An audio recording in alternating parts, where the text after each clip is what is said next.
Welcome to the Fantasy Football Podcast Extraordinaire. We have some good matchups to talk about, some very big disappointments for me and my team, but we'll get into that a little bit later. My name's Jim. I'm one of the hosts. On the other side of the screen is Kyle, the other host. How you doing, Kyle?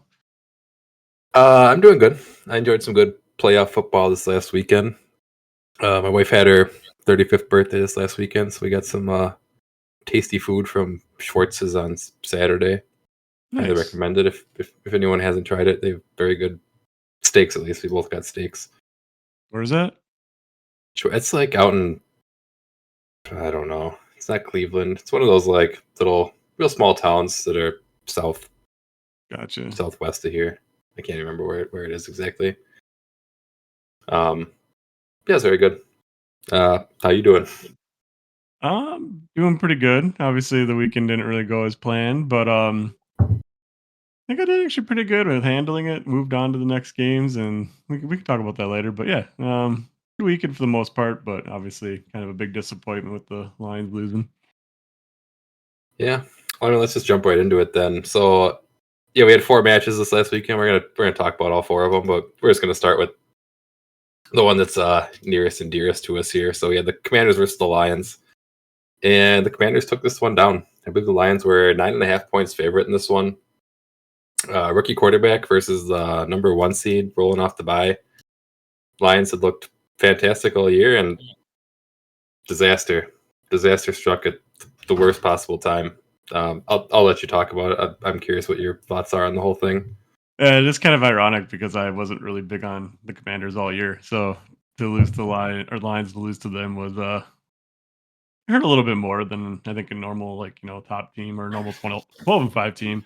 But yeah, going to the game, the Lions, we talked about it last week with buys. I don't necessarily think buys are always a good thing, especially with a younger team. Like the Chiefs, they're used to this. They've been doing this for 5-6 years now, so like they're always used to kind of getting that buy and like knowing how to like prep for it to not have that kind of lackluster start in your next game.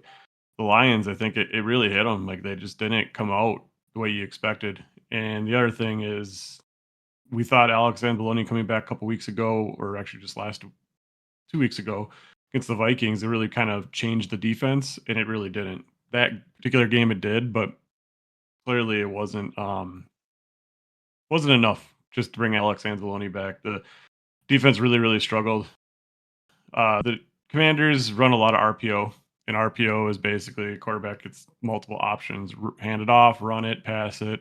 They can have 2 to 3 different options to make any play, run or pass play. So the RPOs were really hard for the Lions to stop because of all the inexperience on their defense. I didn't really take that into account when we went up against the Commanders, and they just could not contain Daniels. So they could either play the contain game and just get carved up with no pressure, or they don't play the contain game and then you're risking Daniels running out for 50-yard gains, So they kind of had to play in a real weird spot where they were blitzing. Daniels was incredible. He was making a lot of great plays. Definitely, we just talked about how good CJ Stroud was last year. I think Daniels' rookie season's even more impressive now if you consider the playoff win. But yeah, he was just making some great plays, some great passes. Like it wasn't like always just wide open receivers. He was hitting people in double coverage and just beautiful deep balls, and that was his thing coming out of college. And he really put it on the field and showed you kind of who he is. Lions offense, they looked a little sloppy, obviously, with the fumble, 3 interceptions by Goff. There's been a big question now if Goff is going to be the guy that can win a game with, but for the get to the Super Bowl with. And I think it's kind of bold because last year he played incredible in the playoffs. So it's kind of like, yeah, he had his bad game. Teams do this, and it was unfortunate. It happened at the worst possible time. Have a bad game and have a dud game. You want to play 3 great games in a row to win a Super Bowl, and the Lions just didn't do that. Commanders took advantage, and like I said, the RPO thing kind of just killed the Lions on defense. So pretty much we knew the Commanders were going to score almost every time. You could feel after the first quarter that this game was probably going to be a bad game. Like it was going to be, if they're going to win, they're going to have to win in the final minutes of the game. Like the defense is just, it was gutted all year. 18 players in IR. it kept showing its ugly head near the end of the year. We thought we got it figured out. Clearly, we didn't. Cost us a playoff game. But what can you do? I mean, really, it was a freak year of injuries, and that just tanked what was one of the best seasons we saw in a while, I think. So that's kind of rambling on, but that's kind of everything. There's probably more in there I can touch on. I don't know if you have any questions. But that's how I approached it. And honestly, after the game, I was a little upset, but going into Sunday, I just kind of was like, you know what? It was kind of nice not having to worry about football for a little bit too. We got done with fantasy. I even told Vicky, I'm like, it's like the first week in probably 3-4 months that I haven't worried about football. So it's just kind of nice, clearing your head of something and being able to, put that time to use for somewhere else. So that's what I did. I don't normally get too upset when my team loses. It definitely is a disappointment, but yeah, I just carry on and enjoy life. Yeah, I'll touch on a couple of things because the defense, like you said, they perform very poorly, and I think playing against the Vikings and Sam Darnold, they figured something out. I think they just pass rushed him a lot and often, and it worked very well against him because the Rams did the exact same thing the next week with pretty much the exact same results. Yep. So they figured out something for the Vikings, and they made it work well and made it look like maybe their defense will be okay. What it looked back to how it kind of had been for the second or the last third of the season once everyone was kind of injured and you couldn't really stop Daniels. On the flip side, Jane Daniels looks fucking excellent. I mean, you could say CJ Stroud. I don't think it's even a debate. He's had a way better rookie season than CJ Stroud has. I mean, dude went to the playoffs. He didn't look phased at all. He played the whole game extremely well. I mean, I think he has like 4 or 5 game-winning drives at the end of games this season. Just the dude doesn't get phased by it. He knows what he needs to do. He gets it done. The dude's incredibly impressive. It's a way better team than I think people gave him credit for, than I gave him credit for personally. I didn't think they were going to be that good with a rookie in the playoffs, and they were impressive. Other things, I mean, I was curious how you felt because I know you've been a Lions fans for a long time. You've had the seasons of this team fucking sucks, but I feel like it's a different feeling than this is the best team in the NFL right now. Like you feel it. I've had that with the Packers at least 3 seasons. I've been like, I think we have the best team in the NFL this year. And when you go to the playoffs and you get bounced right away, it just, God, it fucking stings. It's like, God damn it, this was it.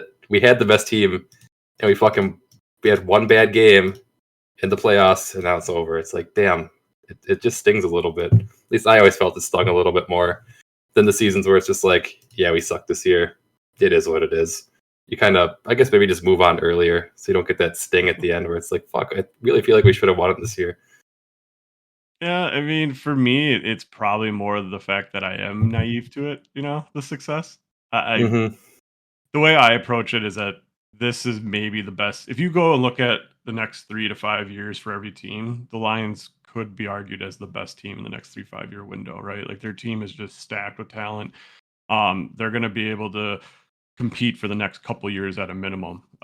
So that helps too, thinking about it. And the fact that we did have a record-breaking number of injuries on our defense, like I think that's the most deep injuries on an IR for a defense like in NFL history. So I don't know how far back that goes, but regardless, I mean, it's hard to overcome all that. I know there's a lot of talk how the Packers won their Super Bowl as like a 6th seed of a bunch of injuries, but it wasn't even close to what we dealt with this year.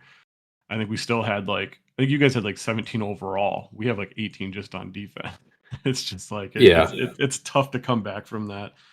But yeah, I think just being that the Lions have filled most of the time in my life, that my expectations don't always get too high, and I've learned how to deal with losses just because dealt with a lot of them my whole life. So last year was probably harder than this one, just because the Lions. There's a reason why the Lions lost this. Like, there's no way we are going to win a Super Bowl with that defense anyway. It probably was just holding off the heartbreak for next week or the Super Bowl, which I think both those losses are worse. You just got to give credit to the Commanders at this point. Like let them have their run now. They kind of are on a what do you want to call it? Almost like a fairy tale path, but I mean, like a rookie Magical, quarterback, right? Yeah. It's just they're playing with house money, as they always like to say, which is kind of foolish. But They are. They don't really have anything to lose. Daniels isn't in his first year. I don't think, he's kind of like Dan Marino. When Dan Marino went into Super Bowl his first year, Dan Marino even said, like, I didn't understand the moment at that point. I didn't understand it was going to be my last one. He thought this is easy. And Daniels might be a little bit in that too right now, where he's just naive to everything. So he's able to play with like no stress. And I wonder if that's, almost like a positive for someone, especially with all that, or with not that much experience. So that's a deadly combination right now. The other thing too with the Lions, I didn't even realize this going to the game, but they mentioned on the broadcast, Dan Quinn is 4-1 against Jared Goff, and Jared Goff's stats are like really poor against him. And I remembered when they said that, I'm like, oh, that's right, because that Seahawks cover 3 kind of crushes Jared Goff's play style. He struggled against that most of his career, and I forgot about Dan Quinn being part of that Seahawks chain. So I should have probably been a little more worried myself knowing that stat, but I didn't know anything about it. No one really talked about it until the broadcast, and um, the way they pressured Goff, it got to him. It really bothered him too. Yeah, I mean, it was the battle of the the Dans, and I mean, both. It's kind of crazy these two teams went up for it because they were both teams that just go for it on fourth all the time. And it was working for the Commanders. I mean, I think they missed their first one of the night, and then they picked up the rest. And it didn't phase him at all after they missed the first one. He was like, "No, we're going to keep doing it." He kept doing it, and they got quite a few of them. And it's even harder. It's even harder when you're against someone like Jaden Daniels, who can. Yeah. He's always the risk to run it for those extra 3 yards if he needs to. There were a couple of. I know one of them. Someone was supposed to be the spy, and he blew it big time. He just watched the middle of the pile and let him get Arnold outside. Should have had him. He just did. Yeah. He bid on the run, which was already like well taken care of. Like we had pressure up the middle. There's no way the running back was getting. I don't understand why as a corner you're biting on the inside anyway of a run. Like why don't you kind of cheat out there knowing this is Jaden Daniels, but he's a rookie. So I mean that's your thing too. And normally that's supposed to be Carlton Davis or the True.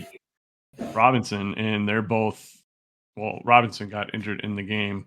Carlton Davis has been out for a while, and that's one of the issues with a rookie. Sometimes they make rookie mistakes, and that was one of them. He did that earlier in the year, and then he kind of got better at it, but maybe the moment kind of got to him, and he just, he bid on something he shouldn't have. In college, you can probably get away with that more, and yeah, that was a huge play. The other one of the fourth downs they made, what the Lions had 12 players on the field, and like they were not calling them.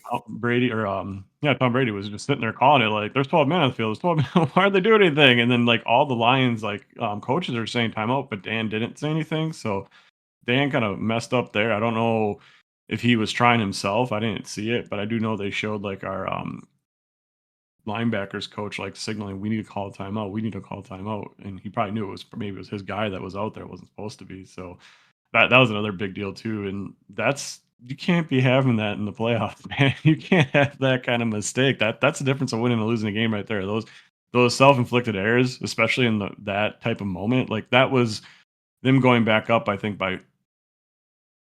Was that the one where they went up to 17? I can't remember. No, I think they were up by 10. I think they would have kicked the field goal, then we had a shot to go down and maybe take the lead. And that right there deflated the team. And then obviously that interception by J-Mo was kind of the icing on the cake. That's the difference with, those risky plays. They're high risk. Normally they're low risk, high reward, but in the situation, you put the ball in one of your most inexperienced players on offense, and you're like, "Hey, make this play."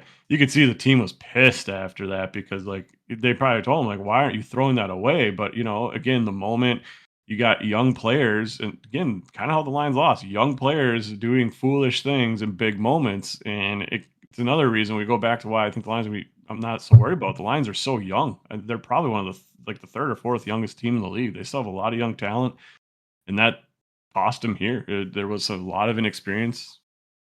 Just rough game. Yeah, speaking of the Lions, you're still gonna have one of the best rosters in the league, and honestly, that's the most important part by far. Sounds like though, I mean your OC is gone already. She's heading to Chicago next year, which is kind of one of the expected landing spots for him. I'm a little bit surprised he wants to go there, but they do have talent too, so curious what he'll do. I mean, that's an issue for next year. We'll talk about that down the road sometime.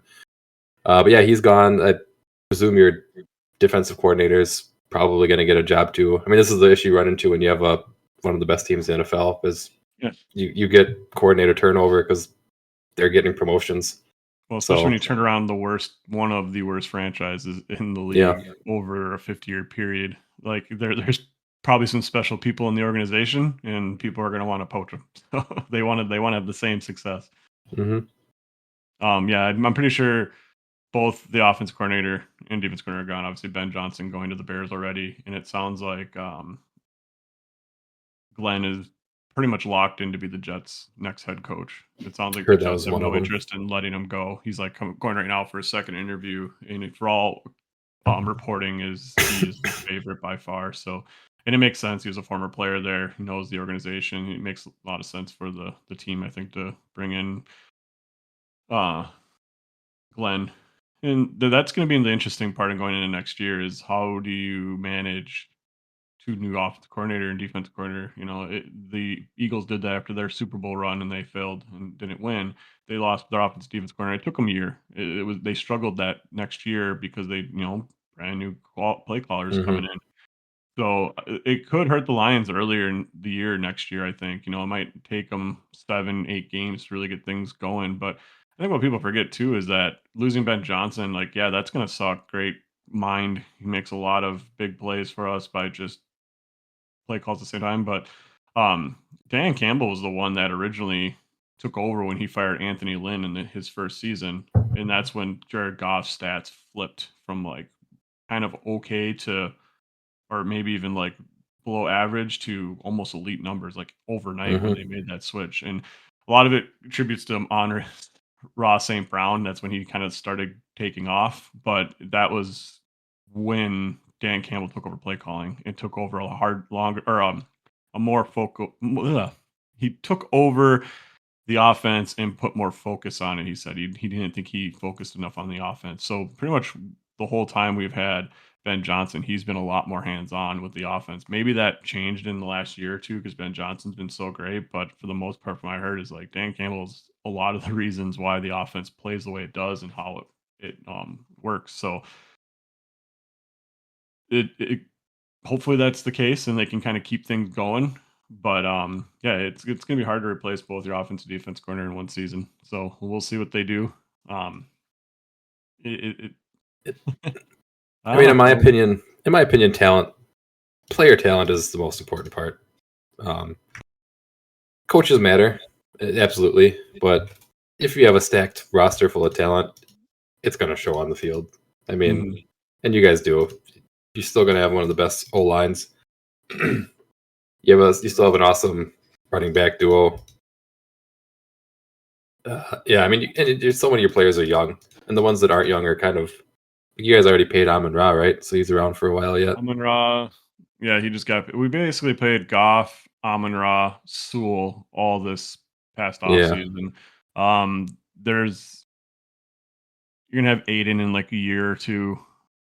But he's good for a while yet. So there's probably this year we're actually in a really good spot because we're not losing many good players. Most of the players we're losing, like I think Carlton Davis is a free agent.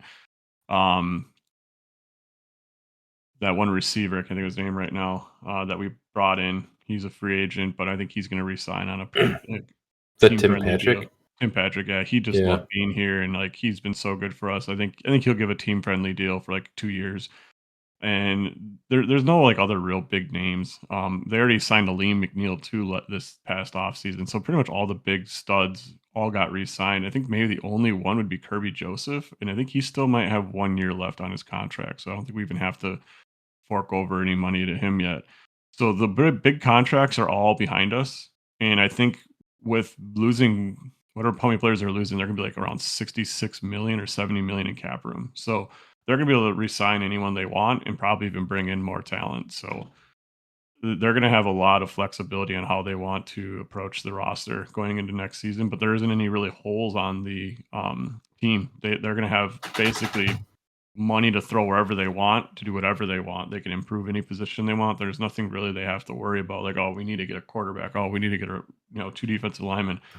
They maybe need a backup or like another starter at defensive end, but we have Alden or Zadarius Smith, and then obviously we'll have Hutch Yeah, coming that's back. true. So they're not going to really need anything there. Like they're a real stacked roster, like you said. So that's not going to be a big problem. And with their cap flexibility, they're in a real good spot. No, there's nothing to be worried about as a Lions fan.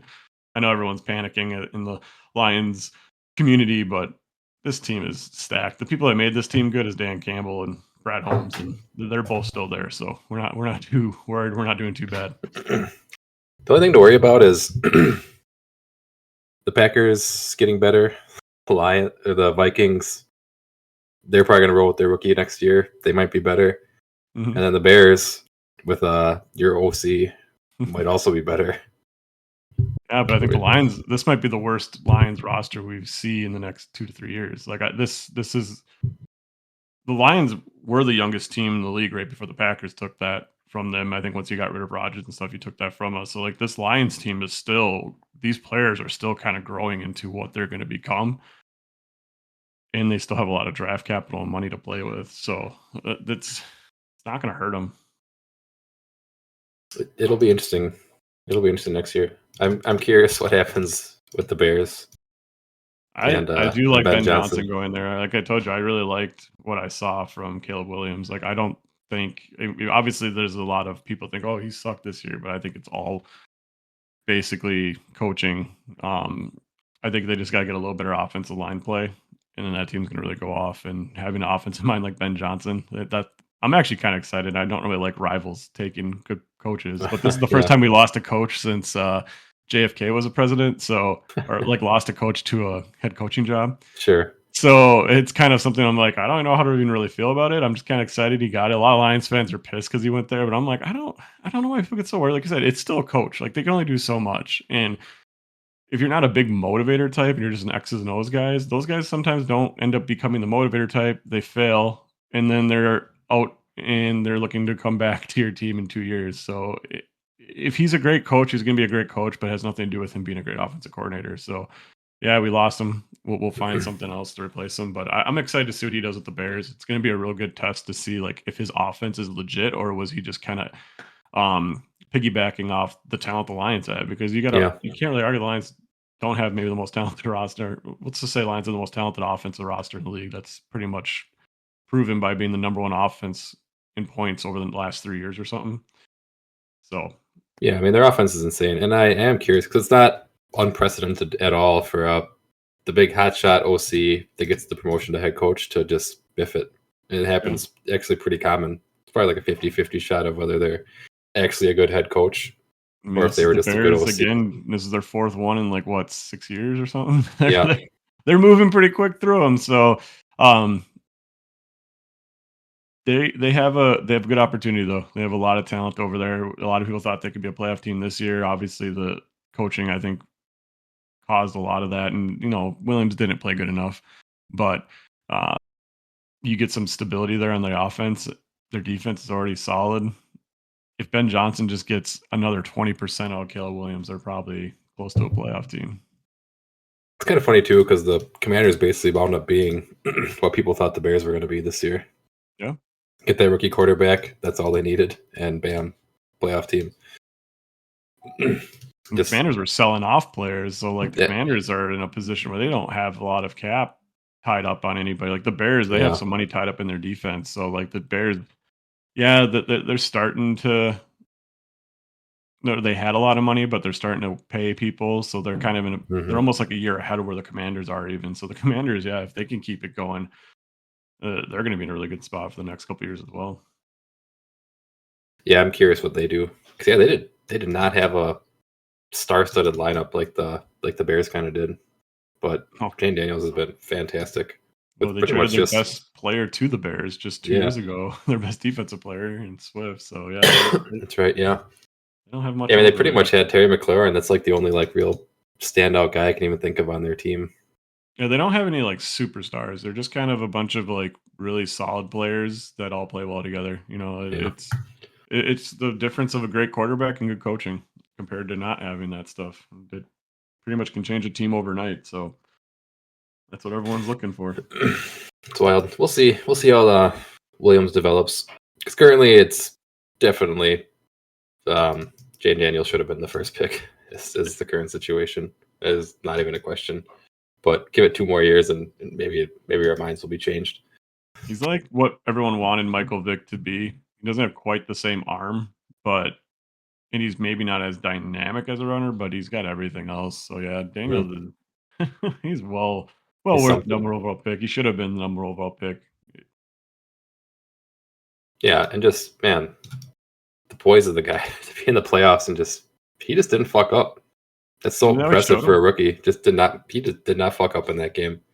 He like set some crazy record for like no punts and turnovers in a game. He did it like 3 times, which no quarterback's ever done that. And he did it as a rookie. But again, Mm-hmm. like with his play style, he's very accurate, and he can take and beat any pressure because he's so fast and so athletically Mm-hmm. gifted. So he can sit back there. Same thing like Lamar does, where you'll just see Lamar sit back there because he knows if anyone even approaches him, he can just outrun him. So he has that. And on top of it, he's like such an accurate passer and goes through his progression so well that he is able to go 1, 2, 3. Oh, that guy open. And then once he gets through that, if that doesn't work, then he's got his legs. So he is the pretty much the perfect package as a quarterback. The only thing you could even say is like you'd want him to have some more arm strength. Like everything else he has. Yeah, it's been fun to watch. I'm rooting for him next week, but we'll get into that later. We do have a couple other matchups we'll go through quick. Unless you have any more comments on your So I'm Lions. probably rambling on, just Okay. trying to find stuff to say. I Yeah. thought it all in my head, and it sounded better when I thought about it. But I should have wrote maybe my points down. But yeah, I'm good. I'm good at moving on. Okay. So this was for the bet last week. We just picked all the matchups. So you picked the Lions, I picked the Commanders. That was my upset pick, and I got that one right. The other one, the next game, we'll stick with the NFC for now. We had the Rams versus the Eagles. This one, you took the Eagles, I took the Rams, so I got this one wrong. The Rams did wind up losing this one. This was an awesome game. A snow game. It started snowing in like second quarter. I don't know. The start of the game was clear, and then there was a lot of snow on the field by the end of the game. But the game was a lot of fun. It was very close the whole way. I thought the Rams were going to win it at the end. It was Stafford had the ball. They were driving on the field. Oh, they were on like the 18-yard line. I mean, they were so close to the Rams being in the championship game, but they didn't quite get it. The Eagles on the other side. I mean, once again, Hurts isn't really doing it. This is like Saquon Barkley's team. He is running the show. He's definitely the engine of this team. He makes everything work. What did he have, like a 70-yard touchdown and a 40-yard touchdown in this game? Just something absolutely stupid. Like the dude is so incredibly good. Like he gets to that second level and he is just unstoppable. Fun to watch him. This is a very fun game. I mean, yeah, like I said, the weather, how close it was the whole time.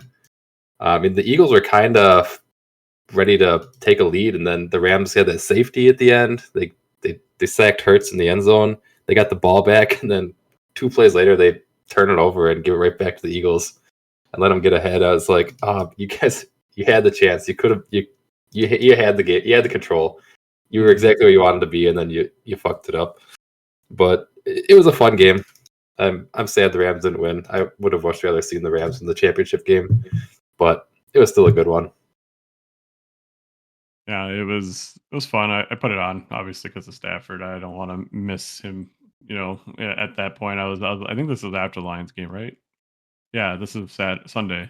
So Yeah, this is a this is the Sunday first game. game, and I was like, okay, at least I get to watch Stafford. That kind of made me feel a little better. They came out looking great. Their defensive end there, that rookie, what's his name? Jared Verse. Yeah. He had a lot of big plays. He looks like a steal. I think they got him like in the middle of the first round, and he looks like maybe one of the best pass rushers in the league. And then the Eagles kind of on the same thing going on the other side.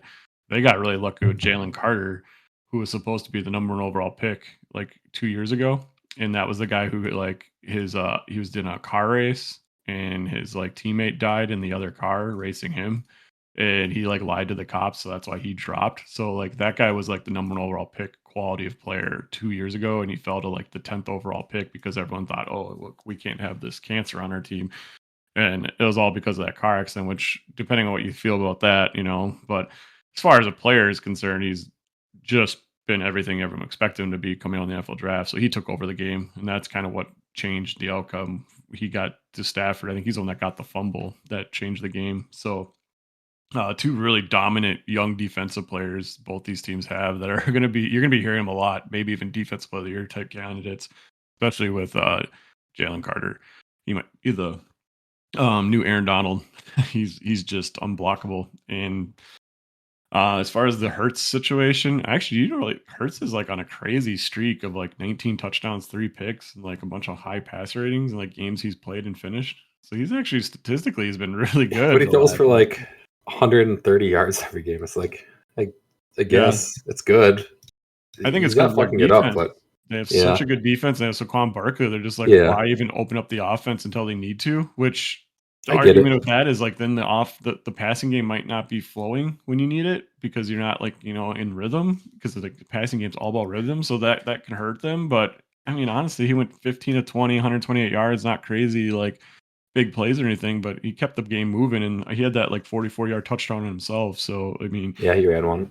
when you add that in, like you can be a little bit worse as a passer. He's obviously not on the other side. He's not Matthew Stafford good as a passer, but when he's got those extra legs, the push, he's got everything you need to be a very winning quarterback. Like he doesn't do maybe all the exceptional things that some of the elite guys do in the league, but I kind of like his game. I like how steady he is. It doesn't, you never really are too low or too high with him. He's just kind of like a good, steady player. And then if you just have a really good team around him, he's going to get a lot out of it because of how he plays. You just can't, I don't expect him to like just take over a game as a passer. That'll never be him. I guess that's my problem with him. It's like, can you see him beating the Chiefs or the Bills? Yeah, I think because of how steady he Think is. so?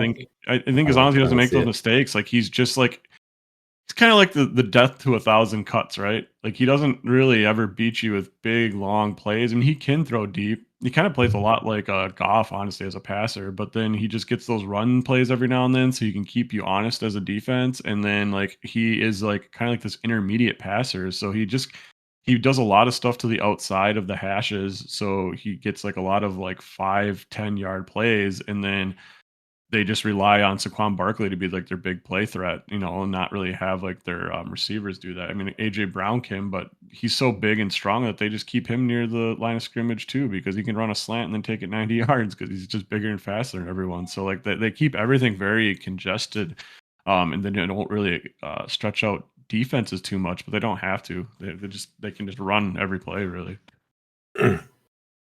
Maybe I'm just a hater. I don't know why. I don't like the Eagles very much. I don't.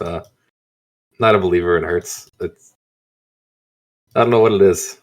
Just something. Every time I watch him, it's like nothing's impressive here other than Saquon. Saquon's the only one doing anything really at all. And I guess I get it. It's like he is so good. Why do anything else? Just let the guy rip. He's dominating. Let him keep dominating. There's no reason to make it more complicated than that if it's working. And it has been literally all season. I mean, I think Jalen Hurts actually only lost one game this season because one of their losses was, he's won like 12 and something stupid because the only game he lost was the game he got He's won like injured 11 during. games in a row. So I think the Yeah, only game he would have lost is earlier in the year. But yeah, he's like on an 11-game win streak, and that's like his stats in that 11-game win streak were pretty nuts. I was actually shocked because I think it must have been after like you kept talking about the turnovers earlier in the year, and then we stopped talking about it. yeah. That's probably when they went on that win streak because yeah, he only had like 3 turnovers total, and that's what he needs to do because again, he's not Josh Allen, he's not Lamar Jackson, he's not just gonna like dominate a game. His game isn't reliant on that. He doesn't have to go for big splashy plays, which is just not what we see in the NFL today. So I think that might hurt his perception. But and he's not as good as those guys as a passer. You just got to understand that. And if you don't like that, then that's fine. But you got to pay a lot more for the other guys, and they're a lot harder to find. True. Well, speaking of Josh Allen, Lamar Jackson, we'll jump over to the AFC. Like that transition. That There you was go. pretty smooth. So yeah, the next game we got Ravens versus Bills. So you took the Ravens, I took the Bills. This was my coin flip one, and you went with the Ravens, so I just took the Bills. So I got this one right. So I'm up 2-1 on you right now. This is another great game, another snow game. On the East Coast, they're having a little bit of snow and very cold weather too. I don't think it's quite as cold as this here, Wisconsin right now, but it was cold. I mean, it was below freezing, not below zero though. But Yeah, it was like 20 degrees, I think. yeah, I mean, this was the marquee match for the week. I mean, the MVP is going head to head. We'll see if this determines the winner because it looked like Lamar was kind of the favorite for it coming into this, but Josh Allen wound up with the win. This game did not go really how I expected it at all. It was kind of more low scoring, nothing, no crazy plays, nothing real flashy happened even. But yeah, I mean the Ravens. There's a theme with all these games: is every team that lost actually gained more yards than their opposition, and it's basically mistakes. The team that made mistakes lost these games, and Lamar Jackson fumbled it once. Their tight end Mark Andrews, he fumbled it once. Did Lamar throw a pick? Do you have stats in front of you? He has a pick. Yeah, he threw a pick. Yeah, so 3 turnovers, and they lost the game. It came down to the end of the game. It was really close the whole way through. No, I mean the Ravens they weren't great in the first half, but in the second half they really turned it on. It was a very close game. It was coming down to the wire. I mean they got the touchdown at the end with I think a minute 30 left. They needed the 2-point conversion to tie it up. Mark Andrews dropped an easy pass. Very uncharacteristic of him. I feel terrible for the guy. He's such a good tight end. That's just got to eat him alive. And plus the fumble like 2 drives before that kind of put him in the hole in the first place. Yeah, I feel terrible for Mark Andrews after that game. That really sucks. Any Ravens fans that hate on him though, I mean, dude's been a baller for Lamar Jackson's whole career pretty much. This is like his favorite target for how long. I mean, you can't hate the guy. But I will say, even if they would have gotten that touchdown and tied it up, you were giving Josh Allen the ball back with a minute 30 left. There's an extreme and 2 timeouts. There's an extremely high chance you were going to lose regardless. And Josh Allen, looking at his stats, only 16 of 22 for 127 yards. So I don't know. Yeah. Maybe he wasn't going to be able to go down. It wasn't like he was lighting the game up. Well, true. Like normally. Yeah, Mark Andrews, I hope no one's giving that guy shit. I mean, he's one of the best players in the league at his position. I mean, sometimes you just have bad games, kind of like what's on with the Lions. Like, they just had a bad game at a wrong time. Mark Andrews had a bad game at the wrong time. I think even Lamar Jackson came out and said, "Hey, that's the guy. One of the reasons we're here. I'm not going to be hating on that guy. We can talk about something else." Like that's how the mentality should be because everyone makes mistakes. It's a game. It's sports. The moment sometimes it sucks to have that happen in that moment. Honestly, the way the Lions lost is probably easier to stomach than the way the Ravens lost this game because they've been trying to do this for a couple of years now. They can never seem to get over the hump, and then it's like they're right there. And Lamar made the play, he made the pass, they made the crazy call, and then that happens. And it's just like that's rough. The Bills, they just kind of let the Ravens keep making mistakes. They just kind of let them do what they were doing and just kind of tighten things up during the red zone, and that's when they made those mistakes, and that was enough to win. Not very exciting, honestly. Probably because of the weather. That's why it was probably the way the game played out. But the Bills, they're used to that weather, and that's a big deal too. I mean, the Maryland can get kind of cold too, but not like Buffalo. And those elements, that might be the difference. Just knowing how to play in that weather every year. That's kind of like the one home field advantage they got. Yeah, and I mean, the Bills just kind of got up early, and I think that's kind of why Josh Allen's stats weren't anything special. Like they got the lead, and they knew just let's not fuck this up. Let's not try to do anything flashy. Let's not try to do anything great. We just gotta basically run the clock and keep scoring some points on every drive or most of our drives, and we should be okay. That's kind of what they did. That's exactly what they did. I know, was it Tony Romo was the commentator? He kept kind of complaining because they weren't opening up the passing game. He's like, man, they got to do some kind of passing. But I was like, and he would even say himself, like, well, it's working, so I guess keep doing it. And that's really what it was. Like they were just getting first downs and just slowly running out the clock. They just wanted the Ravens to have as little time as possible in offense because they already had that lead, which that helps. The way the elements play into the game, you got to play around it, and that's what they did. It's kind of similar to how the Packers and the Lions game went at Lambeau earlier this year. The Lions got up early, and then that rain started, and it was just like Wound the up being a Packers low-scoring ran out game. of time. Yeah, they just Yeah. ran out of time. Like they played well in the second half, but with the weather conditions, it's just really hard to play with being down a couple touchdowns. Yeah, I feel bad for Lamar Jackson. It might have 3 MVPs and no Super Bowls appearances even. But Yeah, it's kind of funny. We talked about this maybe being like the deciding factor, and I don't know if you can really give it to either of them after that. Like, yeah, it's kind of like who's going to set them apart, and it's like, well, Josh Allen didn't really play football this game. He mhm. just got up and then he took a break.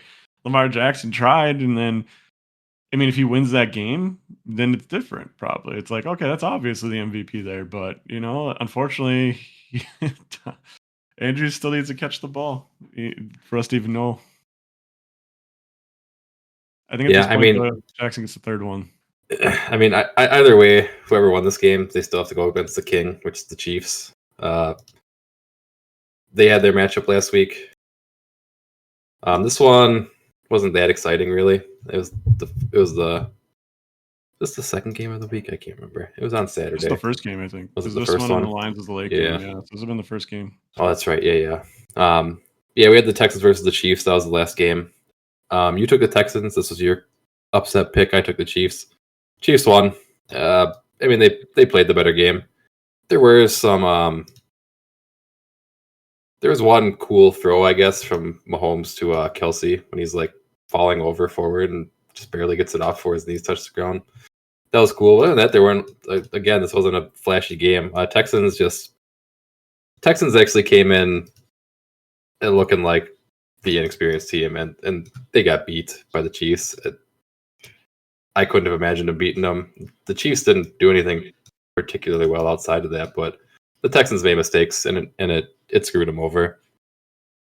I mean, the opening kickoff, they almost had that turnover, and didn't quite get it, but it seemed to upset a few players, and I don't know if that affected them the rest of the game or not. But it just wasn't a clean game by them. There were some. I mean, I'll go over a couple of the questionable calls because the Chiefs always get these questionable calls.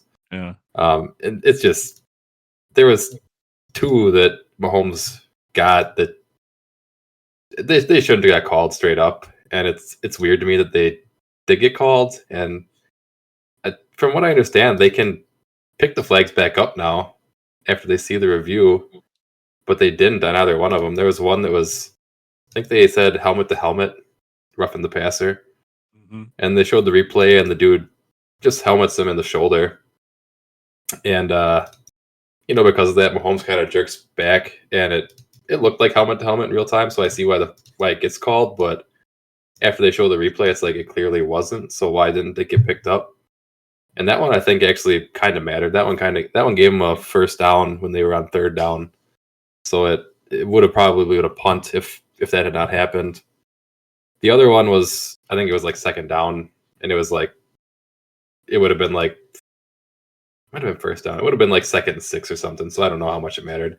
They did get a first down, but the second one was even worse. I mean, Mahomes slid. They called roughing the passer because the 2 guys tried to tackle him and kind of ran into each other above him. Mm. And again, they called roughing the passer. Or no, that one was just unsportsmanlike. I don't know what that one was for.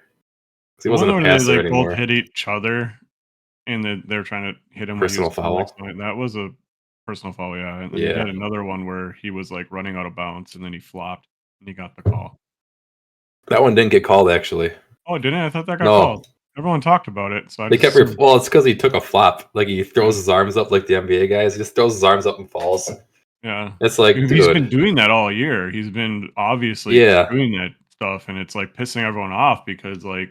Well, he runs this. People didn't really flop in the NFL, but now I think everyone's seen it work in the NBA. So these quarterbacks, they know they're so protected, and they're doing it. And Josh Allen does it too. Josh Allen does it a lot, but Mahomes is the worst. Like he is very much taking advantage of the rules. like where he did that cut where he was going to go out of bounds and cut back in field because he knows Yeah. defensive players are letting up when he's going out of bounds because they just know it can't touch a quarterback, especially that guy, because they're going to most likely call it. So it's kind of getting frustrating a little bit because you're already so good. You're Pat Mahomes, man. You already have multiple Super Bowls. You're already on pace to be the best quarterback of all time if you keep it up. So it's like the add that kind of crap is just frustrating to see. And yeah, Josh Allen is another one, and Josh Allen's been doing it for a couple years too, and it's really annoying.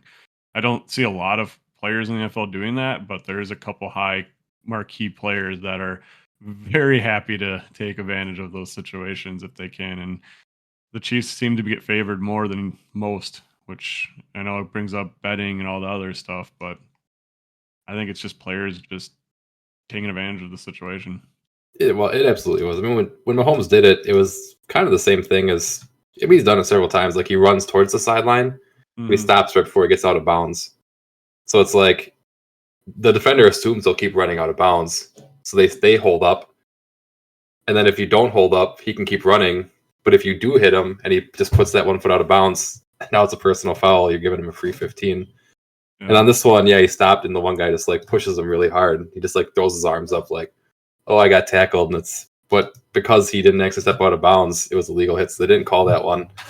I don't think they could have called it, despite It was the. in balance, yeah. I mean, Yeah, but he even like throws his arms up and like, "Oh, I got hit too hard." It's like, dude, they can even touch him take the outside. tackle. It's like it can't be egregious. Like it can be like a foot, 1 foot out, and then hit because it's just kind of boom, boom. But it's like that's where that comes into play because then it's like that boom, boom, and then he flops.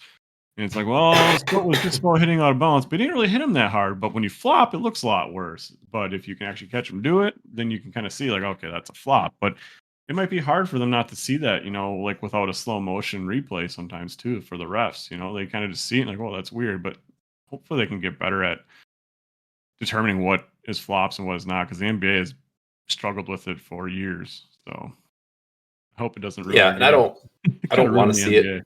I don't want to see it become more commonplace. Mm-hmm. But if it's working, it's going to become more commonplace.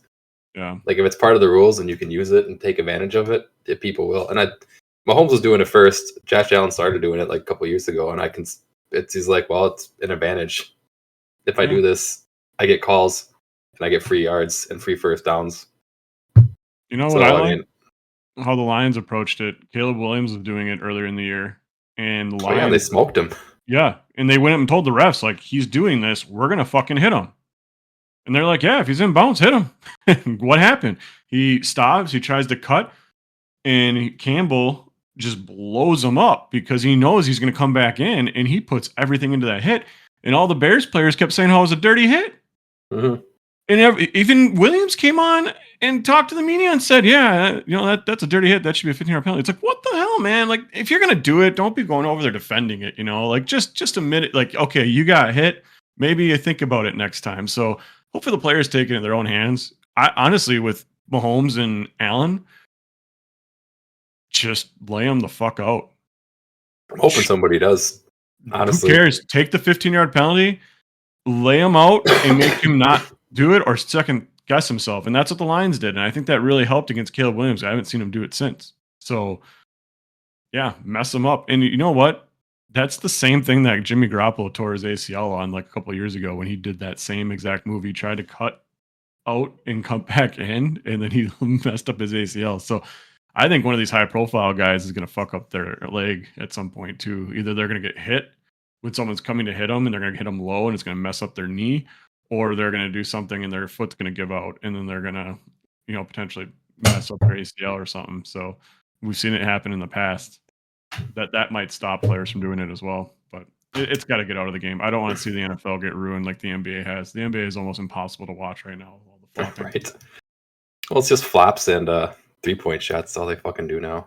Right. Well, Joel Embiid, his whole boring. entire game is flopping. He shoots like double the free throws of everyone else in the league, and it's like so blatantly obvious that's all he does, and they still don't stop him from doing it. Luckily, he's always injured, so he never does anything. True. And once he gets to the playoffs and they start calling it tighter, then he's like not even good. So he goes from being like MVP quality player to like maybe an average center. So hopefully the NFL can do something like that too, where it's like once the games get a little bit more competitive, then it's like, okay, the flopping, we even do more to prevent it from happening. But again, I think it's gonna get worse before it gets better. I mean, I don't want to root for someone to like tear an ACL or like a major injury. Mhm. But I would love for Mahomes to just get fucking lit up one of those times. Be like, you know what? If you take Dick step out of bounds and I get called, I don't give a fuck. I'm running at you and I'm fucking tackling you down. You're gonna land outside of bounds. If people get pissed and start booing, and you get the 15 yards, whatever. But the rest can't look at it and eject me from the game for it. It's like he was right fucking there. I didn't know if he was gonna cut back in or if he was gonna take the step out. Like Just even if give him the fear of you're gonna get fucking smoked if you try this again this game because we don't give a shit. I think it's even to the point where you do hit them that hard. Like, don't even let it. Like, you might even get one of those penalties where they might eject you from the game. Like, you should hit them that hard. Just prove that the refs aren't going to be what stops you. Just make them know you're coming, and it's going to happen at some point. I think some high-profile players are going to get injured from this stuff, and it's going to be bad for everybody. It's going to be disappointing for the league because they didn't probably do enough to prevent it. But maybe I'll be wrong. Maybe they put something in this following year because this has been like 2 years now of both Mahomes and Allen doing this kind of stuff, and it's Yeah. been called out. So it's like they're not the only players doing it; they're just the high-profiled ones. But they need to put something in the rules to stop it. Well, they're kind of taking advantage of the fact that they're trying to protect quarterbacks, which I get. Oh yeah, But it's like once you start running, at some point it's like, dude, your protections need to end. It's like Mhm. you're running now. That's the end of your protection. Now you're treated like a running back or a wide receiver, whoever the fuck else is over on the sideline. You shouldn't get that extra. You're the quarterback. We're giving you the benefit of you shouldn't have got hit there. Well, and then think of like how much more dominant these running guys are because of that. Like all these Mm-hmm. running quarterbacks, like they're already at an advantage over any other quarterback with that athleticism. And then you give them all the protections of a quarterback with it. So you have Josh Allen, who's like 6'5, 240 pounds, and you're too afraid to hit him the way you should hit a 6'5, 240-pound guy to tackle him. So that naturally just makes him so much more dynamic as a player because you can't actually properly tackle him until he's in like a very disadvantaged spot and you can light him Mm-hmm. up. But yeah, and the other thing too is they got to start letting the players like get a little more time to hit them when they're like sliding because that's kind of what happened at the other penalties. Like Mahomes slides and it's like, oh, as soon as they slide, they just throw a penalty flag up and the defender's already like launching himself at the quarterback. And it's Mm-hmm. like that's why he got that penalty earlier. And it's like it's all those too touchy rules and they're just ugh, it's frustrating. That's like actually the most frustrating thing for me right now in the NFL. Like I just don't like watching it at all. It is annoying. I mean, maybe they just got to get rid of slides. Be like, if you want to run, then run. But Yeah, you might get hurt. That's going to be the nature of it. yeah. And Unfortunately, I don't think need they'll to ever be. do that. I agree. That's how they should approach it, but they're never going to. They're going to protect those quarterbacks. They make way too much money. And they make the games more fun too, in all honesty. Yeah. Like we've seen teams where their star quarterback goes down and then what they do after that, it's like, oh boy, this team was fun to watch and now it's kind of embarrassing. Well, like when the So Lions, when Goff got injured because he got lit up in the game, and everyone was like, "Oh God, Teddy Bridgewater, the guy who literally you won guys a high school championship just you like guys 3 scored in weeks like three before." plays that drive though. Yeah, that's because that Oh, crazy trick play yeah, I or know. freaking yeah, JMO just took it to the house. But yeah, it was pretty Yeah. funny. Like they scored right away, and then Goff came back. I'm like, "Hey, our savior, we're great." Yeah, why they do See, like did he even make a pass? Did he make one pass? Can't he made a remember. pass. Yeah, it was like one pass or something like that. But see, that's exactly it. Okay, practice what I preach. I'm not even mad at that defender for lighting up Goff. That was a penalty, right? That should have been called. That guy Apparently, literally, yeah, I didn't know why. Because like that's well, because already he his landed with best his shit at that helmet. His point. helmet hits Goff right under the Oh, face okay. mask. So he just lays Goff out.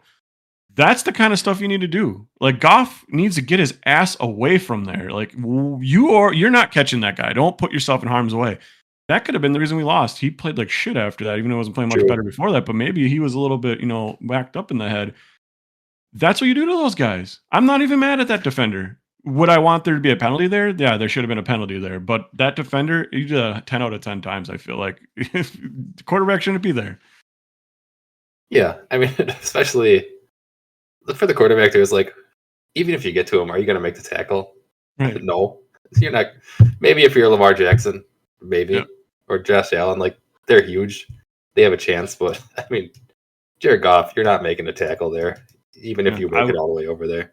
I was cussing out Goff when I saw that. I did not cuss out that defender. I think 99% of Lions fans probably cuss out that defender there, being like, oh, that's a dirty ass hit. But it's like, yeah, honestly, I feel like that's how you kind of have to play defense. You have to make quarterbacks afraid. You can't hit them at all. So you might as well take your shot when you get it and then make sure that they know you're coming when you're coming. I think that really will impact how a guy thinks later in that game. Mm-hmm. But yeah, that was our matchups from last week. So I had 3 out of 4 this week. So I gotta get a shot. I didn't even bring it. I totally forgot that. But let me go get my shot. All right, I'll do one with you.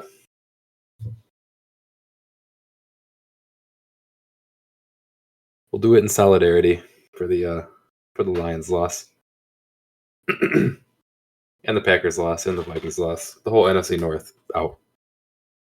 None of them won a game. Statistically, the best division in NFL history. And we managed to win 0 playoff games between all 3 teams. Oh, you're still talking to me? I walked out. I'm just doing a filler. Oh, gosh. But yeah. My bad. No, I just ruined the filler. I'm doing one with you as in solidarity for the NFC North. Like I said, it was the best division in NFL history statistically, and we managed to win 0 playoff games between all 3 teams. Yeah, we deserve to finish our bottles for that shit. Everything looks so great for everybody. It's kind of possible if I really wanted to, but I don't want to. No, I'm good. Cheers to disappointing NFL franchises and to the 2025 season.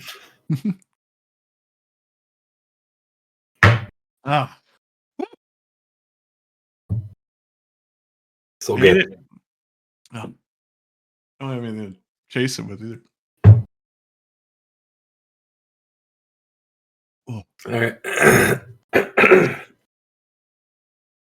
See, that was the recap, and then we'll just do a quick little. We only got 2 matches to talk about for next week because we're in the championship game. So we have the. What do we got? We'll do AFC. We got the Bills versus the Chiefs. Should be a good game. I am really, really, really rooting for the Bills, but I think the Chiefs are probably going to win. So, I'll let you pick it. If you want to pick the Chiefs, you can take them because I would much prefer to pick the Bills, but I'll let you pick this one. I'm picking the Bills. Okay, nice. Still don't think the Chiefs are that great. I kind of said the same thing all about the Commanders, and they go up the Lions, so don't really take my word for anything. I don't know what I'm talking about, but there's just something about the Chiefs. The last couple games they've won haven't really been against that great of teams. Yes, they're 15-2. Yes, they have a great defense. Yes, they have Patrick Mahomes, but their offense does have limitations right now. I think if conditions are good and they can pass, Josh Allen is just going to be more dynamic. I think he has a better offensive supporting cast. It's going to be hard for the Chiefs to keep the score probably below like 24 points. And the Chiefs struggle to score over 24 points right now. And that's where I'm going to go. I think Josh Allen is going to punch his ticket to the Super Bowl, beating his number one nemesis and Patrick Mahomes, and make it to the Super Bowl this year. Okay. I'm also going to pick the Bills. Fuck that. We can pick the same one. We don't have to pick opposite. There's no rule about that. I don't want to root for the Chiefs. And honestly, yeah, I think the Bills are the better team. The Bills whooped the shit out of them last time they played. It was the Chiefs' only loss. It's crazy that they only lost 1 this year, considering how they played.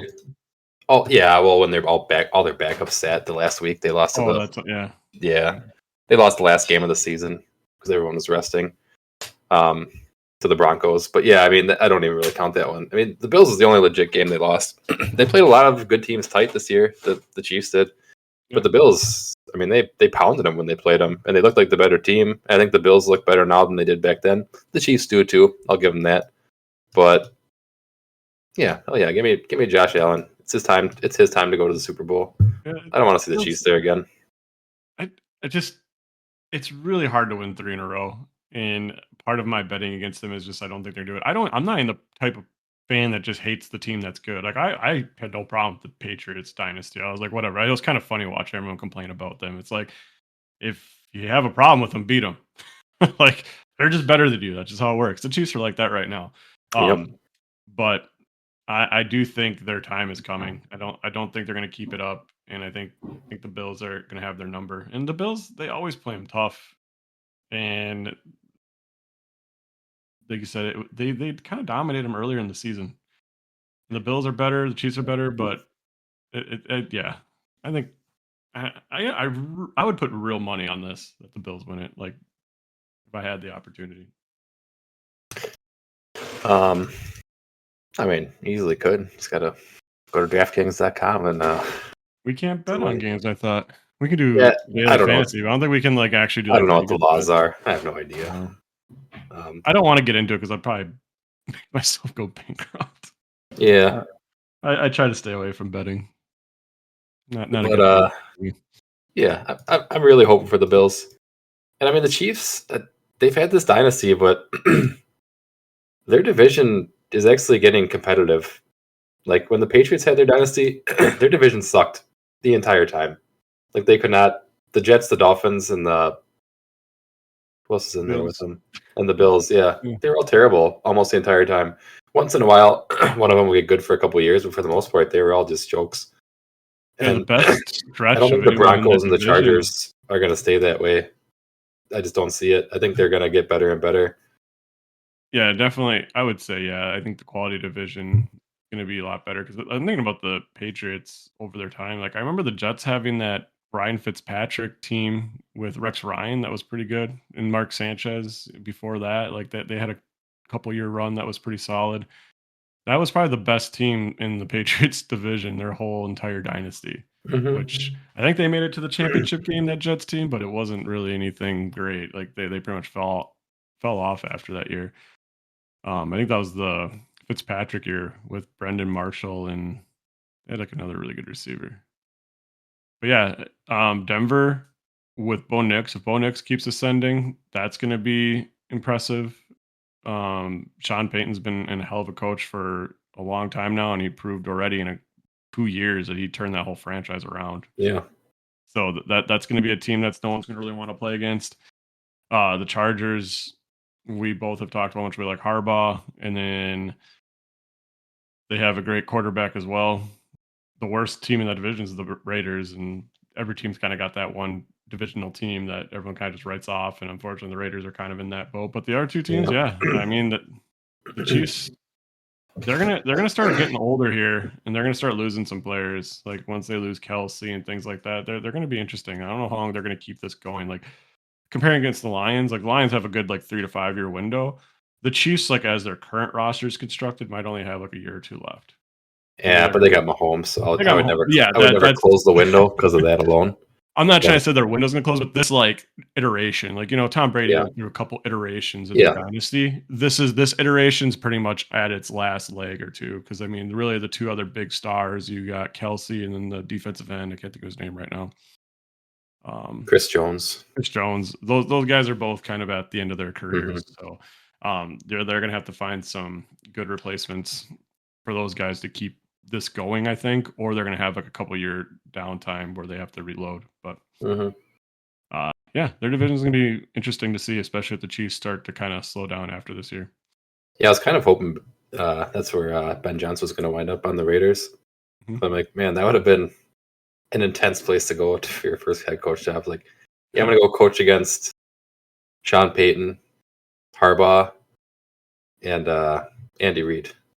That's the division I want to be in. 3 of the best coaches in the NFL. I want to go coach down there and go head to head with these guys. My God, that would be rough.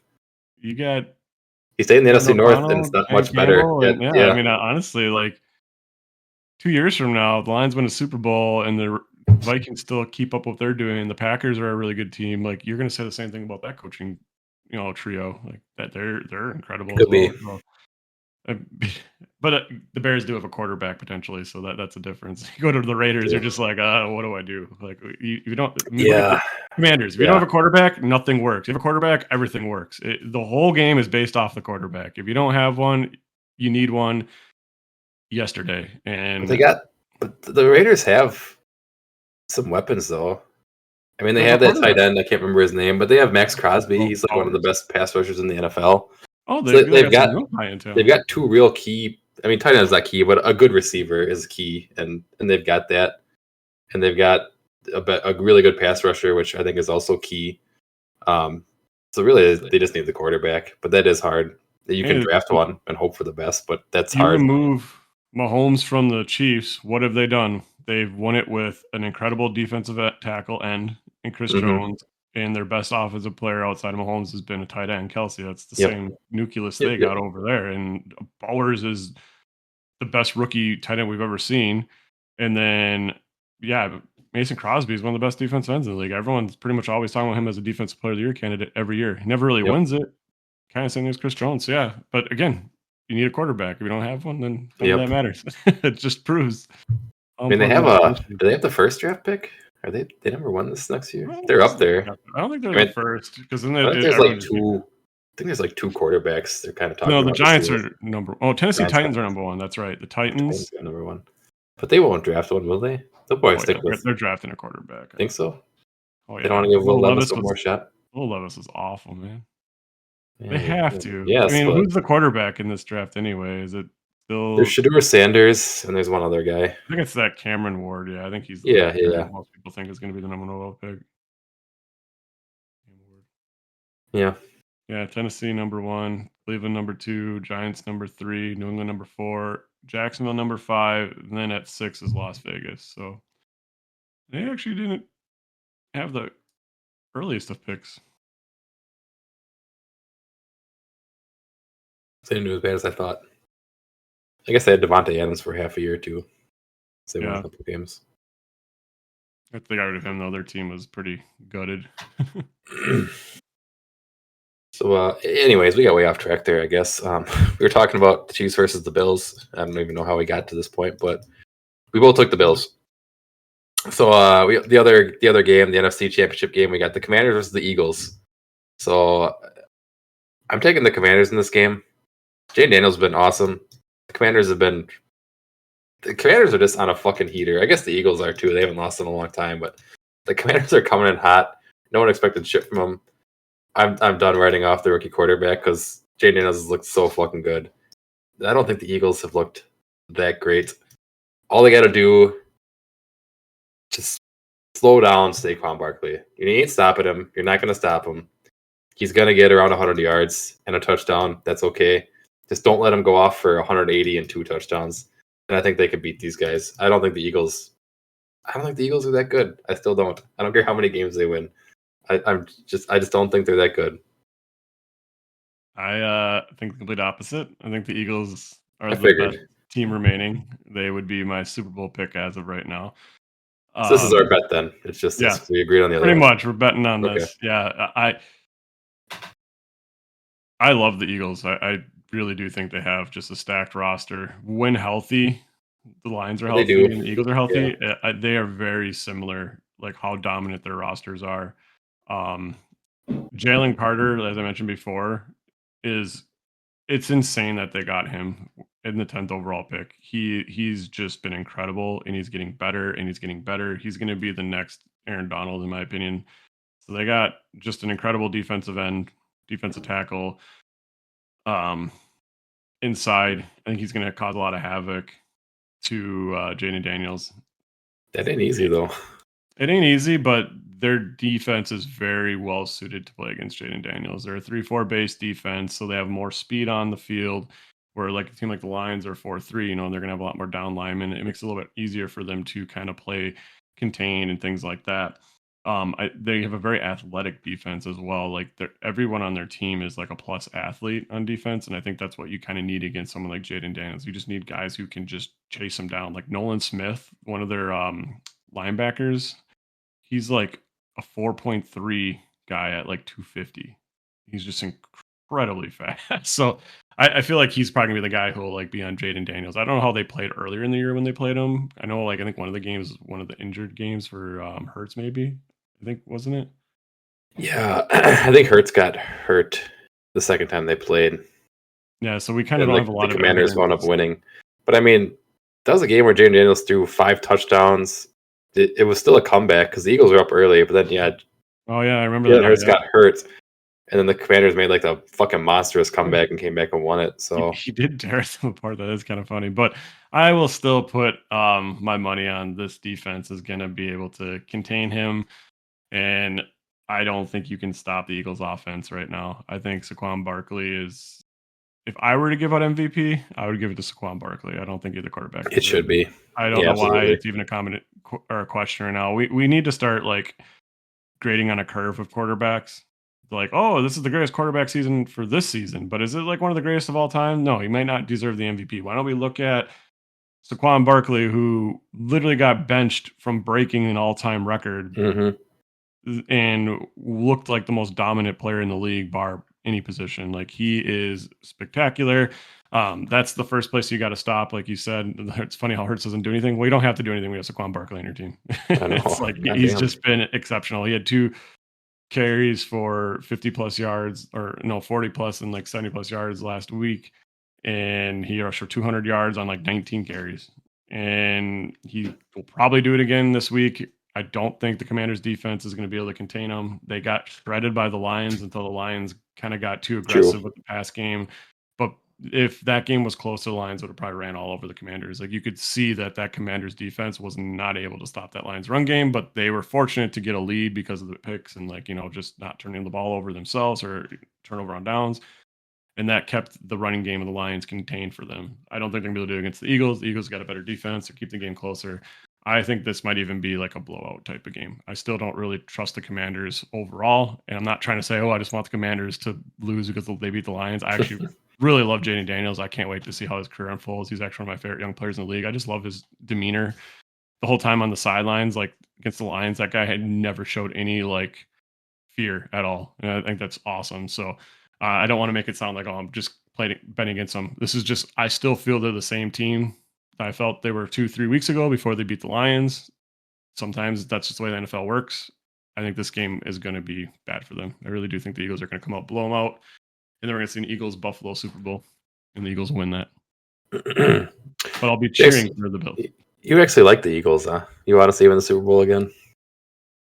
I don't like the Eagles as far as like, would I cheer for them?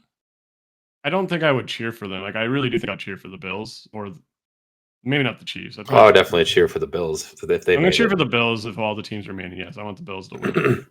I don't really like the Eagles as a team, honestly, for the most part. I don't like their Disrespect them. fans. I don't like their head coach, but I can't really hate too much because their general manager is just incredible, and Yeah. that's actually one of the You things I like disrespect about what they've the done. football. I get Right. you. And I watch from afar, and that's it. But yeah, I cannot stand their coach and their fans.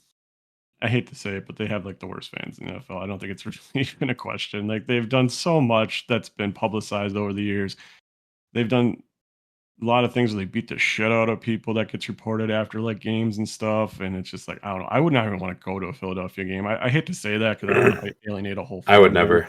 but I wouldn't want to be in well, maybe Las Vegas is different. I wouldn't have want to have been Oakland Stadium or Philadelphia Stadium. Like it's just no interest at all. Oh yeah. I mean, I've been to Packer games, and there's a Lions fan or a Bears fan or a Vikings fan. I've never seen an issue. Mm-hmm. And I guess honestly, probably for the majority of fans, there's not an issue there either. But like, I feel like the Eagles, like, there's actually a real like legit.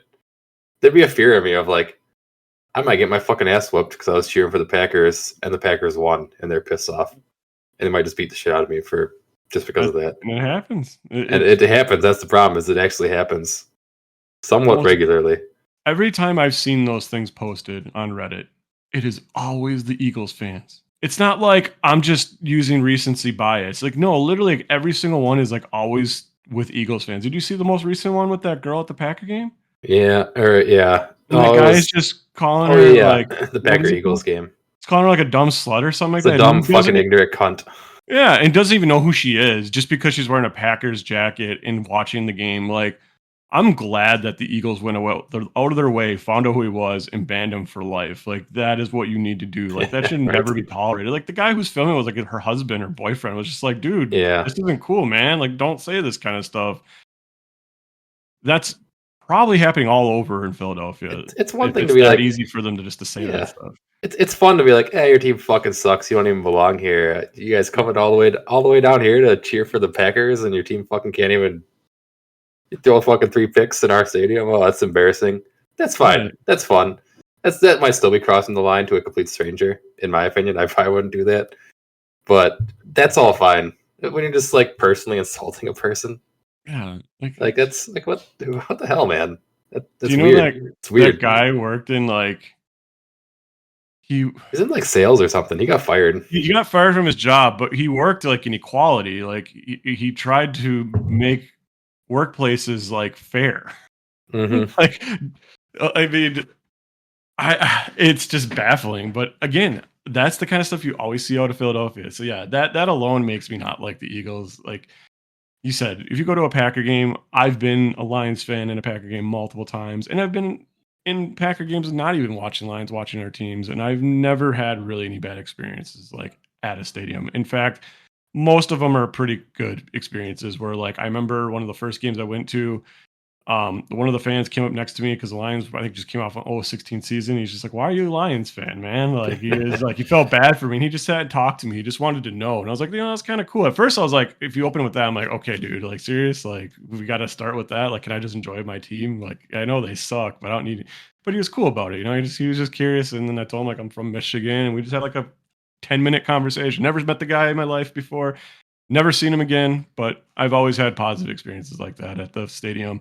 When the Lions were playing against the Packers, when we beat them to stop you guys from going to the playoffs in Aaron Rodgers' last game, that was awesome with the fans. Like I remember walking to the bathroom and the Packers just scored, and I was walking. There's a guy way up on the stands, like talking so much shit. Or no. He put his hand out, and I gave him a high five.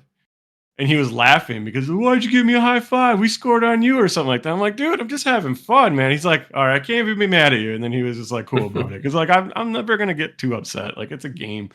People need to understand that, you know, kind of like that guy at the Eagles game. Like you're just watching it to have fun and kind of get away from the real world for a minute. Like understand that's what everyone's doing. So make it a good experience for everybody. That's really what it comes down to. Yeah, I don't know what that guy's deal was, honestly. Like who insults a stranger like that?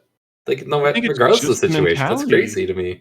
I think it's just the sport fan mentality. You go into bars, that's the same shit you hear in bars a lot of times too. You know, like in those hot, heated games. I bet you if you went to like a Packer Bear game and you had fans on both sides that didn't really know each other, and they were a little bit more like drunk, you could probably see some of that kind of stuff being said. You know, like it's just honestly, fandom brings out the worst in people. It really does. And Brings out like I don't know. There's like a line of I'm just personally attacking you as a person to like, yeah, your team fucking sucks too.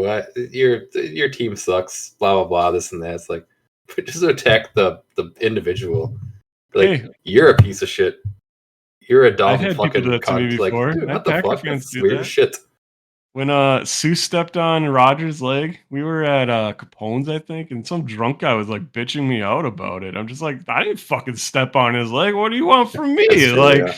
I even said, I'm like, okay, I could see how he accidentally could have done it because I think he was like walking backwards. But I even said, I'm like, I'm not going to give him the benefit of the doubt. But I'm also, it's a football game, so I'm not going to sit here and get like too worked up over it. Like, yeah, it probably was intentional and it was a shithead thing to do.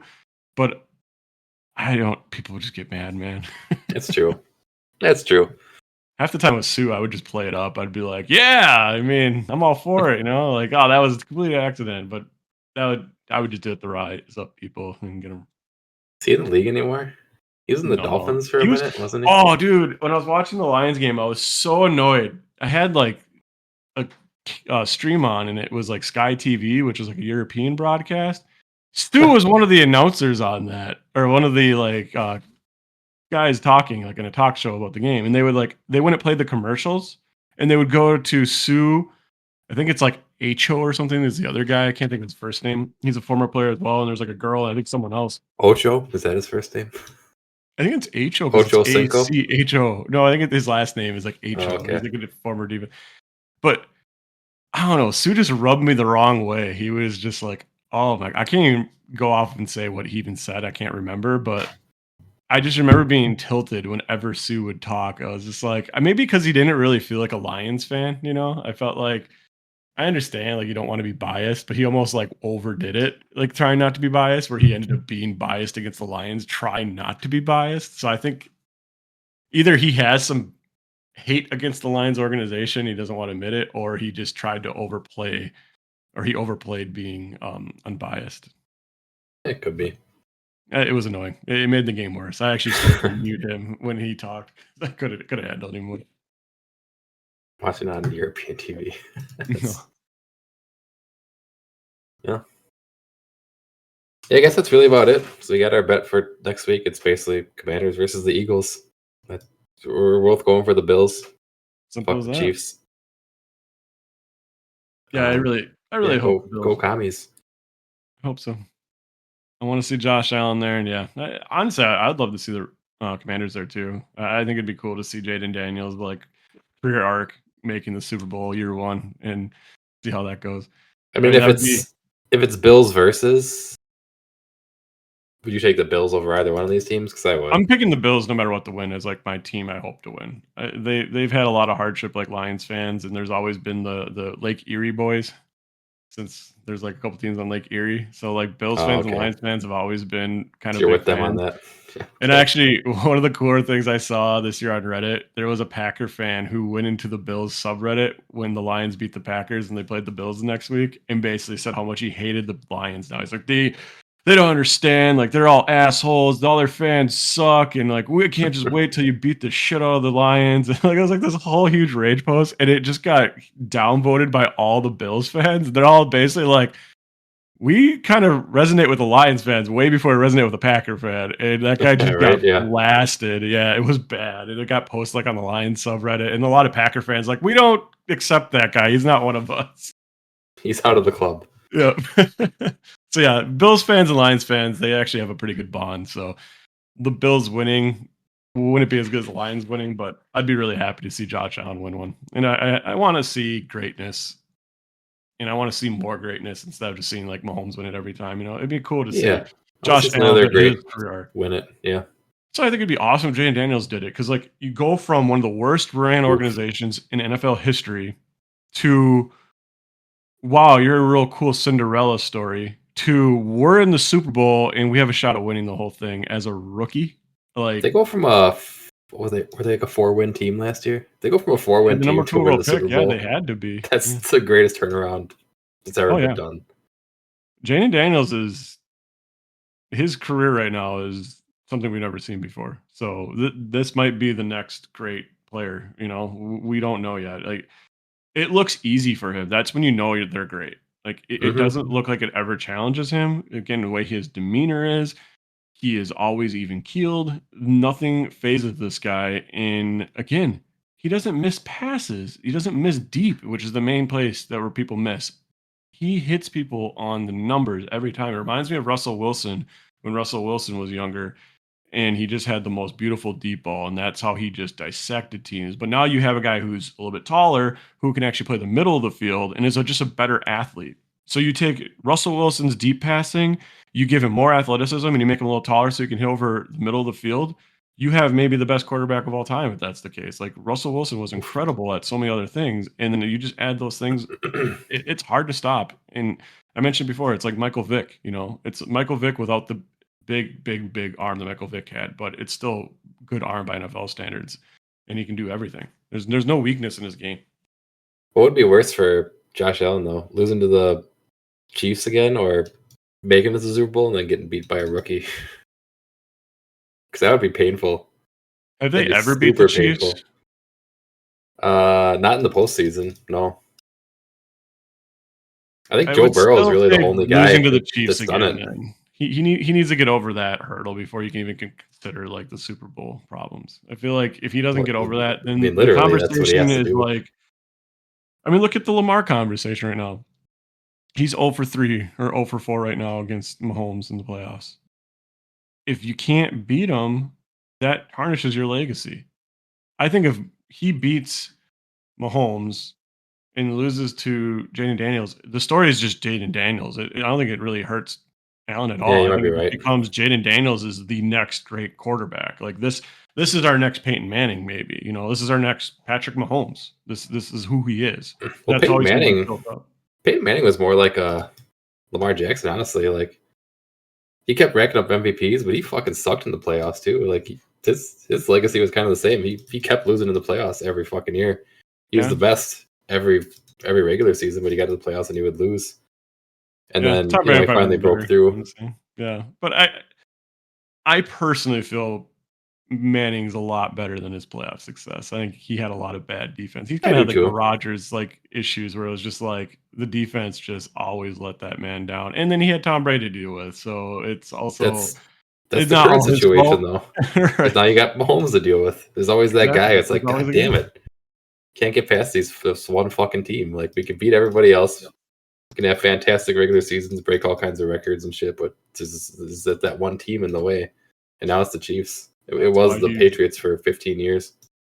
his trajectory is to be the best quarterback of all time. Like Maybe. he's on that pace. Like if he Yeah. continues doing what he's doing and he wins a couple more Super Bowls, the conversation is this their Tom Brady? And at this point, Mahomes has been more successful at this point in his career than Tom Brady was. So By a lot. But Tom Brady kind of did it early, took a break, and then did it again through his that's the like thing. late 30s, mid to late 30s. That's We'll see Mahomes' if career Mahomes arc. can do that. That's where his career arc is going to be. Is if he's going to actually be on the level of Tom Brady, he has to do it. He's already got the young years where he's been successful, won a couple. He needs to win the three-peat. He wins the three-peat, then the conversation probably starts. But then, yeah, he needs to do probably another two at least to even get Mhm. like consideration. I think that actually that probably put him at 6 because isn't the three-peat his 4th? Yeah, that'd be his 4th because he won before God, that, but he had a break in between, like Mahomes 2 is years. insane. It is, He's got, and I mean, also there's the factor of one of the times he didn't make it was because Brady stopped him. and Brady won the Super Bowl, or no? Did Brady win that year? I They think that might might have. have been his last year he lost. Oh, he lost to the Eagles that year. Yeah, okay. Is that what it was? Yeah, it Must could have have been. been. Because he won with the Bucks afterwards. I don't think Yeah, he one won with another the one with the Eagles. Bucks. But I know Wait, Brady ended one of Mahomes' runs, like his second yep. run or something. That was his big rookie or his first year when he was just lighting up the score. Everyone's like, "Oh, this is the next like superstar quarterback," and yeah, he lost to Tom Brady because of D Ford stepped over the line of scrimmage on like the most important play of the game. Oh His yeah, that's right. offense. And it was literally like they were going to win. So yeah, Mahomes could have had 5 or 4 Super Bowls by now, which is just nuts. Oh, All right, we should probably call her there. yeah, we kind of rambled We've on. gone on long enough about nothing and Really, yeah, everything, nothing. just football in general. That's kind of Yeah. what these episodes are. Any last parting words? My last moment of success for this season will be held at the NFL draft party while you don a Lions jersey and get Yeah. knighted. So that will be well, that's the positive thing of the season. But the end of the season kind of sucks. You know, we're both in the same boat now, watching our teams kind of flop at the end of the year. So Everyone in hopefully the we get league. We only what's have that? Lions, Packers, and Vikings fans in this fantasy league, and we all Yeah, did it. we all lost. Not a single playoff win for the NFC North, which was the best division of all time record wise. So, yep. Not a lot to cheer for us, but hopefully we get some good games here. I really at this point I just want to watch good football. I want a really competitive Super Bowl. I want 2 competitive championship games. That's what makes football fun. So let's see Yep. some good football and let's have a good end of the year, and then we'll get back to next year and hopefully things will be better for everybody. All right. that'll wrap her up right there. We'll end her as we always do with the Jameis Winston quote of the week. Good night, everybody. As a kid, my passion was always football.